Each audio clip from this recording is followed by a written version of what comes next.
आजच्या पत्रकार परिषदेमध्ये उपस्थित दोन्ही उपमुख्यमंत्री आणि आपले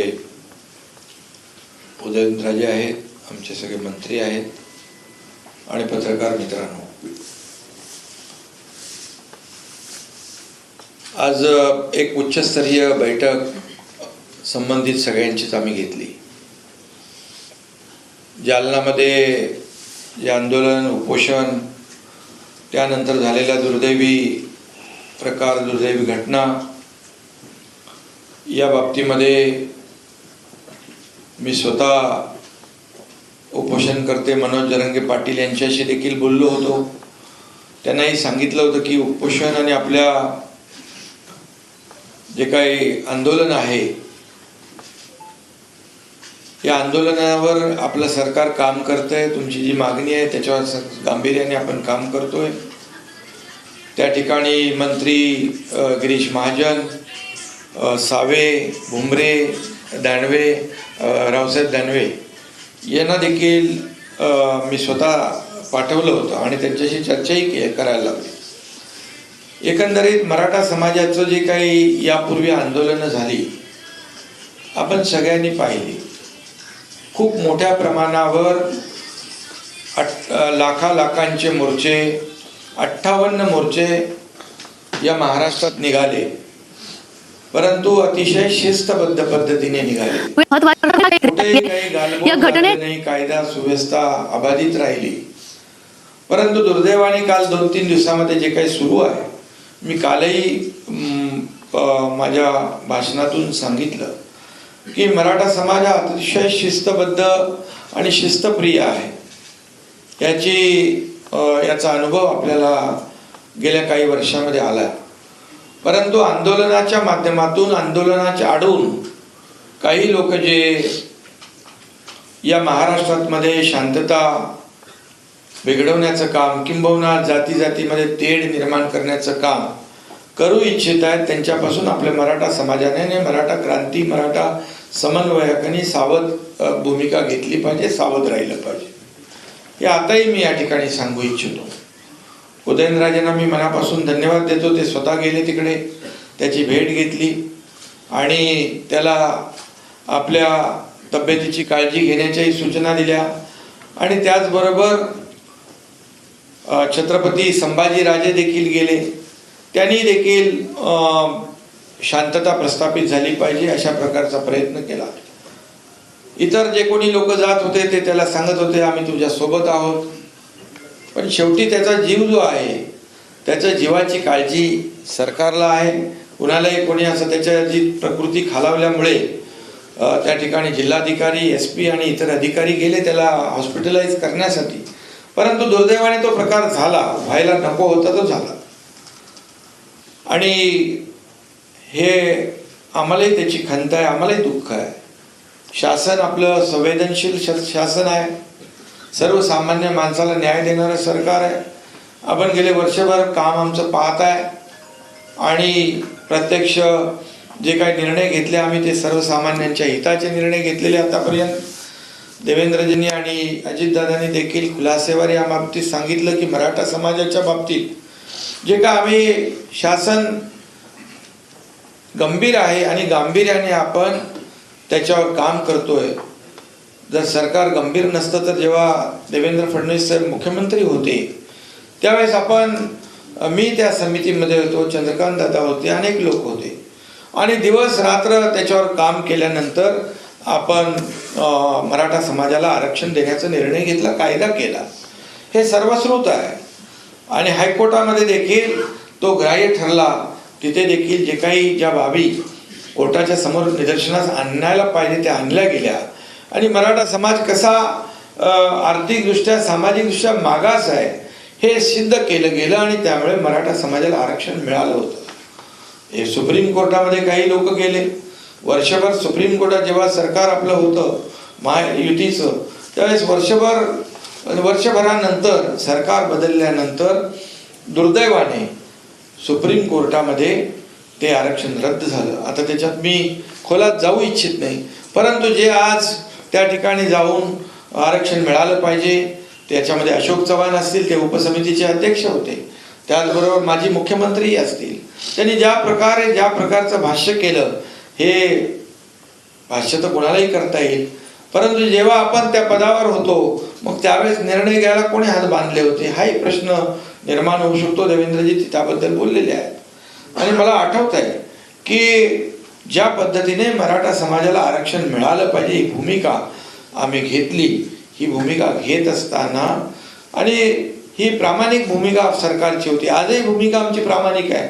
आणि जेव्हा अल्पसंख्य पदांचा मुद्दा आला, जेव्हा कोर्टामध्ये, सुप्रीम कोर्टात काही बाबी ज्या आहेत, या बाबी कोर्टाच्या निदर्शनास त्यावेळचे लोक आणू शकले नाही, दुर्दैवाने. हे दुर्दैव आहे. आणि खऱ्या अर्थाने त्याच्यावर देखील आपण काम करतोय, कारण ज्या त्रुटी सुप्रीम कोर्टाने काढलेल्या आहेत, भोसले समिती काम करते, आम्ही सगळं आपलं काम, सरकार काम करतंय, शासन काम त्याच्यावर करतंय, त्या त्रुटी दूर कशा होतील. आणि मराठा समाज हा मागास नाही, हे जे सुप्रीम कोर्टाने आपला निर्णय देताना म्हटलेलं आहे, आणि त्या जे काही एव्हिडन्स आहे, जे पुरावे आहेत, ज्या काही बाबी कोर्टाच्या निदर्शनास आणल्या पाहिजे, त्या देखील कशा आणता येईल यावर आपलं काम सुरू आहे, त्यात मी खोलात जात नाही.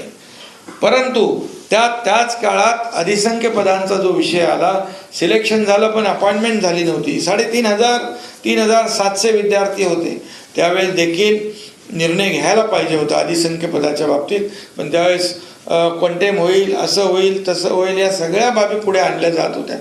परंतु मी आपल्याला सांगू इच्छितो, मुख्यमंत्री झाल्यानंतर 3,700 अधिसंख्य, अजितदादा देखील त्यावेळेस साक्षीदार आहेत, आम्ही सगळे प्रामाणिकपणे त्या मराठा समाजाच्या पाठीशी खंबीरपणे उभे होतो. परंतु शेवटी राज्याचा प्रमुख म्हणून जेव्हा त्याची इच्छाशक्ती असावी लागते, त्याला प्रामाणिकपणे, तळमळीने या मराठा समाजाला आरक्षण मिळालं पाहिजे भूमिका घेण्याचं म्हणजे इच्छा असली पाहिजे. त्यावर मी आता आजच्या या बैठकीत बोलू इच्छित नाही, बोलेन मी काय काय घटना घडलेल्या आहेत.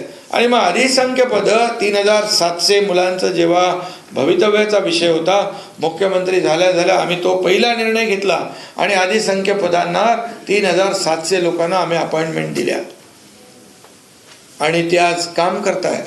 त्यानंतर अनेक जे निर्णय घेतले, आता मगाशी देवेंद्रजींनी सांगितले किती निर्णय घेतले. अण्णासाहेब पाटील आर्थिक विकास महामंडळ 10 लाखाचं 15 लाख केलं आपण, जवळपास 4,000-5,500 कोटी रुपयाचं बँक लोन त्या अण्णासाहेब पाटील आर्थिक विकास महामंडळाच्या माध्यमातून तरुणांना दिलं गेलं. त्याचं व्याज आपण सरकार म्हणून आपण भरतोय. त्याच्यामध्ये 67-70,000 तरुणांना त्याचा फायदा झाला. सारथीच्या माध्यमातून आपण अनेक निर्णय घेतोय, मुलांना नोकऱ्या मिळाल्या पाहिजे, त्याचबरोबर त्यांचे परदेशी जाणारी फी आपण भरतोय. जवळपास 2,000 कोटी रुपये सरकार फी भरतंय. आज UPSCची जवळपास 51 मुलं जे आहेत UPSC सिलेक्ट झाले, IAS मध्ये, काही IPS मध्ये, काही IRS मध्ये, आणि त्याचबरोबर 300 पेक्षा जास्ती MPSC मध्ये देखील सिलेक्शन त्यांचं झालं, क्लास 1 आणि क्लास 2 मध्ये. हे सरकारचं काम आहे आणि सरकार याच्यावर प्रामाणिकपणे काम करतंय. मी आपल्याला एवढंच सांगतो की आता देखील मराठा समाजाला आरक्षण मिळालं पाहिजे, ते कायद्याने टिकलं पाहिजे, ते फुलप्रूफ असलं पाहिजे. आम्हाला कोणाची फसवणूक करायची नाही आणि म्हणूनच त्याच्यावर अतिशय गांभीर्याने सगळ्या बाबी मी इथे आपल्यासमोर स्पष्ट करू इच्छित नाही. परंतु कालही मी म्हणालो, मराठा समाजाला आरक्षण देण्याची भूमिका जेव्हा युती सरकार, मुख्यमंत्री देवेंद्रजी होते तेव्हाही आम्ही करून दाखवलं आणि आताही मी या ठिकाणी सांगतो, मराठा समाजाचं जे आरक्षण आहे हे आरक्षण मिळालं पाहिजे. यासाठी जे काही करा, आम्ही टास्क फोर्स केला आहे, आपले हरीश साळवे साहेब आहेत, त्याच्या सगळ्या वकिलांची मी नावं घेत नाही, तज्ज्ञ लोक आहे, टास्क फोर्सच्या माध्यमातून त्याच्यावर काम सुरू आहे. आणि जे काही आयोग आहे, आयोगाला देखील सूचना केलेल्या आहेत की ज्या त्रुटी सुप्रीम कोर्टाने याच्यामध्ये काढलेल्या आहेत, या त्रुटी दूर करण्यासाठी जे काही इम्पिरिकल डेटा असेल, आणखी जे काय आहे ते करण्याचं काम आपलं सरकार करतंय आणि त्याच्यामध्ये कुठेही सरकार मागे पडणार नाही, कुठेही मागे राहणार नाही. त्यासाठी जे काही करावं लागेल मराठा समाजाला आरक्षण देण्यासाठी, ही भूमिका स्पष्टपणे आमच्या सरकारची आहे. त्याच्यामध्ये कुठेही किंतु परंतु नाही. फक्त थोडा जो काही संयम राखण्याची आवश्यकता आहे मराठा समाजाने. शेवटी मराठा समाज हा काही प्रमाणामध्ये पुढारलेला आहे, परंतु मेजॉरिटी प्रमाण जे आहे आर्थिक आणि सामाजिक दृष्ट्याने मागासलेलं आहे. आणि म्हणून ते अगोदर आपल्याला, काही लोक म्हणतायत इथून याच्यातून द्या त्याच्यातून द्या, परंतु पहिलं तर मराठा समाज मागास आहे हे तर आपल्याला सिद्ध करावं लागेल. जे सुप्रीम कोर्टाने त्यांच्या निर्णयामध्ये त्याची नोंद घेतलेली आहे, तशी निरीक्षणं नोंदवलेली आहेत, त्या त्रुटी काढलेल्या आहेत, त्याच्यावर आम्ही काम करतोय. आणि आपल्याला मी मराठा समाजाला पूर्णपणे आपल्या मीडियाच्या माध्यमातून विनंती आणि माझं आव्हान आहे की सरकार पूर्णपणे प्रामाणिकपणे गांभीर्याने मराठा समाजाला आरक्षण देण्याच्या बाजूचं आहे. यावर पूर्ण विश्वास ठेवा. आरक्षण टिकलं पाहिजे. हे सगळ्या गोष्टी ज्या आहेत फुलप्रूफ आपल्याला फ्रुटफुल केल्या पाहिजे. त्याचा फायदा लाभ जो आहे हा मराठा समाजाला घेता आला पाहिजे. तोपर्यंत ओबीसी समाजातल्या विद्यार्थ्यांना जे काही फायदे मिळत आहेत ते देखील देण्याचं काम आपलं सरकार करते. त्याच्या डिटेलमध्ये मी जात नाही. मग हॉस्टेलची फी असेल, परदेशी जाण्याचा जो खर्च असेल, अण्णासाहेब पाटील आर्थिक विकास महामंडळाचं सारथीचं जे जे माध्यम आहे या माध्यमातून सरकार पूर्णपणे त्याला जे काही आर्थिक तरतूद आवश्यक आहे तिथे कुठेही हात आकडता घेणार नाही. हे देखील मी मुख्यमंत्री म्हणून या ठिकाणी सांगू इच्छितो. त्यामुळे फक्त एवढंच आहे की जे लोक याच्यामध्ये मराठा समाजाचा आंदोलनाचा फायदा घेऊन काही राजकीय पोळी भाजू इच्छित आहेत त्यांच्यापासून मराठा समाजाने सावध राहिलं पाहिजे. आज काही सगळे लोक जात होते, आम्ही पाठिंबा आहे असं म्हणत होते, परंतु त्याच्यातले काही लोक जे उदयनराजे आहेत, आपले संभाजीराजे आहेत, यांनी त्याला त्याच्या तब्येतीच्या बाबतीमध्ये, त्याची जी काय प्रकृती आहे त्याच्या बाबतीमध्ये, बाकी लोक कोणीही त्याला म्हणत नव्हते की बाबा तुझी प्रकृती, तू हॉस्पिटलाइज हो किंवा काय हो. आपल्या ठिकाणी जायचं आणि सरकारला बदनाम करण्याचा एक कलमी कार्यक्रम त्या ठिकाणी आपण पाहिला. आणि काही लोकांना, तिथल्या लोकांनी देखील त्यांच्या प्रतिक्रिया, उग्र प्रतिक्रिया देखील त्या ठिकाणी आपल्याला पाहायला मिळाल्या. म्हणून आम्हाला याच्यामध्ये कुठलंही राजकारण करायचं नाही आणि राजकीय भाषाही मला आज करायचं नाही. फक्त एवढंच आहे की मराठा समाज हा शांतताप्रिय आणि शिस्तप्रिय आहे. 58 मोर्चे, मगाशी मी म्हटलं 58 मोर्चे निघाले, लाखांचे मोठे मोठे मोर्चे निघाले, परंतु कुठेही गालबोट लागलं नाही. आज जे काही होतंय, जी तिथे मी तर एवढं म्हणेन की दगडफेक करणारा देखील मराठा समाजाचा कार्यकर्ता नसावा. कारण आपण आतापर्यंत सगळं शिस्तप्रिय आणि शिस्तीने सगळं हे केलेलं आहे. आज ज्या काही घटना होत आहेत याच्या मागून कोणीतरी मराठा समाजाला कुठे त्याच्या राहून आंदोलनाचा त्याचा आसरा घेऊन या राज्यामध्ये शांतता भंग करण्याचं काम जे कोणी करतायत त्यापासून कायदा सुव्यवस्था राखण्याचं काम तर आपण करूच, परंतु मराठा समाजाने देखील, मराठा क्रांतीचे कार्यकर्ते आहेत त्यांनी देखील याची नोंद घेतली पाहिजे आणि सावध राहिलं पाहिजे. एवढंच माझं आज सांगणं आहे. आणि त्याचबरोबर जी घटना घडली त्या बाबतीमध्ये आज जे तिथले SP आहेत, पोलीस अधीक्षक दोशी, त्यांना आम्ही जिल्ह्याच्या बाहेर त्यांना पाठवण्याचा निर्णय घेतला. त्याची अंमलबजावणी झाली आहे. बलकवडे नावाचे SP त्यांनी त्या ठिकाणी चार्ज घेतलेला आहे. उपविभागीय अधिकारी जे आहेत त्यांना निलंबित करण्याचा निर्णय देखील आपण घेतलेला आहे. आणि याची सखोल चौकशी पोलीस महासंचालक करतायत. आणि त्याचबरोबर जे additional DG law and order Saxena हे तिथे प्रत्यक्ष जाऊन तिथली वस्तुस्थिती तपासून त्या ठिकाणी जी माहिती घेतील आणि पोलीस महासंचालकांच्या माध्यमातून त्याची पूर्ण चौकशी या ठिकाणी सुरू करण्याचा निर्णय आम्ही घेतलेला आहे. आणि त्यामध्ये जे दोषी असतील त्या दोषींवर कारवाई करण्याचा देखील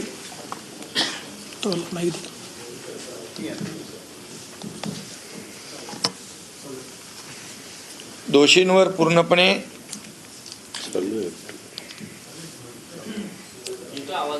येतोय, ठीक आहे, असं पण येईल. तर जे दोषी आहेत त्यांच्यावर कारवाई केली जाईल.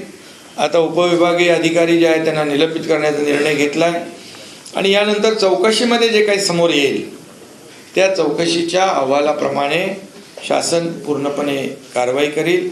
मराठा समाजातल्या कार्यकर्त्यांना कुठलाही त्रास होणार नाही याची देखील शासन काळजी घेईल.